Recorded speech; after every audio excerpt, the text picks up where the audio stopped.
I'm here with Gary Matia, and you are in the principal's office. Hello and welcome. You're in the principal's office. I'm Dr. Jim Fazon, principal of the Mercer County Technical School Site-Beck Center. I'm here with Gary Matia. He is the principal of the Asapink Center. And of course, we have always with us our producer and director, Nick Sikowski. This week, I think we have a great topic, and it coincides with our Respect Week that we're having at the Mercer County Technical Schools. So we're going to start off with a list that Mr. Matia has of ways that you can show people respect. How's that list look there, Mr. Matia? It looks pretty good. I think it's some easy things. Some things we may already know, but it's always good to review them and bring them out to the forefront. But one of the first things I have on my list is listen. And I know it sounds easy, but listening, truly listening, can be one of the hardest skills to master. Another one is encourage. If you ever had a bad day, then you know the power of a little encouragement can have over a person. It's a really good thing to encourage and listen to the people around you. Another one is congratulate. If someone does a great job, let them know about it. Congratulate them. And of course, I have two more. Another one is to be very helpful. And another one is to say thank you. These are some of the things that we could do to show respect to the people around us. That's an interesting list. What you have more there, Mr. McKay? Well, I have listening again. They focus on listening to what another person has to say. Is a basic way to respect them, and this is a review. Affirm. When we affirm someone, we're giving evidence that they matter. Be kind, be polite, and be thankful. So these are the things that are important for us, and I think it's a very important if you do this to the people who are around you. By the way, Mr. Fazon, is that a New York Mets hat or something you have on your head? That absolutely is, and that brings us to our skit that we were going to do today. I think the two of the things with our skit that you're opening up with there, Mr. Matia, is listening and I think affirming and showing them something that matters. So you noticed that I was wearing this hat, but I will tell you that it's not actually a New York Mets hat. It looks like a New York Mets hat, but if you notice, it's black. So this is actually my favorite team when I was growing up, and those were the New York Giants. People forget there was a New York Giants baseball team, and my favorite player, Willie Mays, played on that team. But remember I don't know if you do remember, but back in 1958, the New York Giants and the Brooklyn Dodgers moved to California. The Dodgers moved to Los Angeles. The Giants moved to San Francisco. But what they left behind was a stadium, and then they actually ended up building a new stadium for the new team, the New York Mets. But they wanted to retain a little bit of that history, so they kept the blue. If you notice, the Mets blue and the Dodgers blue are the same. And they kept the Giants orange, and the Mets orange and the Giants orange are the same.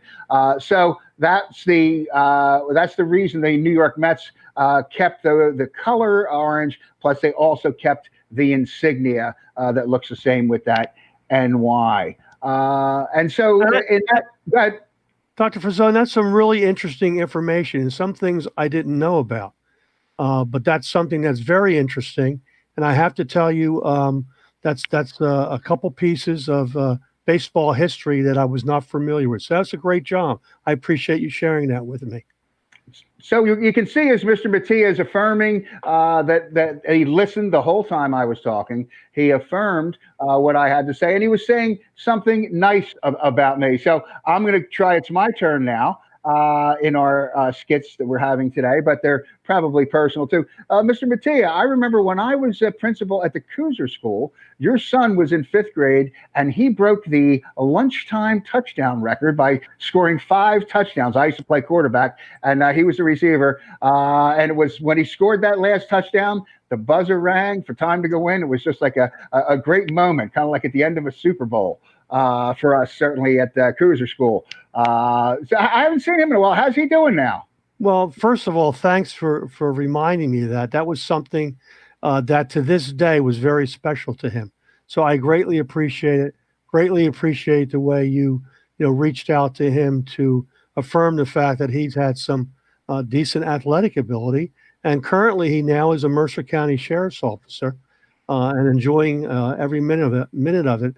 But from time to time, Dr. Fazon, he still speaks about that big day that he had in elementary school. So I thank you, and I know he thanks you too. It was really a great moment. I appreciate Yeah, it.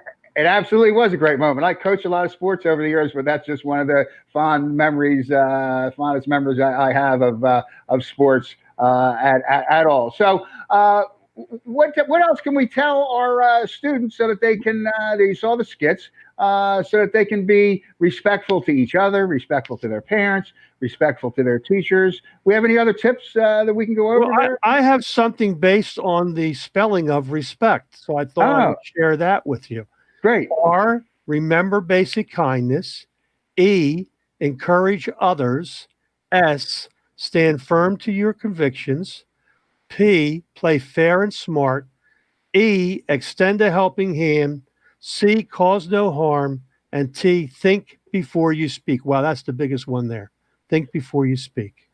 Yeah, I like that. Think before you speak. And one thing I try to catch myself. Well, sometimes if someone's telling me a story, it reminds me of something interesting, and then I want to immediately tell my story. I think we want to have some patience and hold off and let that person finish their story, honor their story, and then you'll get a chance to get your piece in there. Maybe for the weekly message, we'll put some of those tips up on our site. I think But that would be great.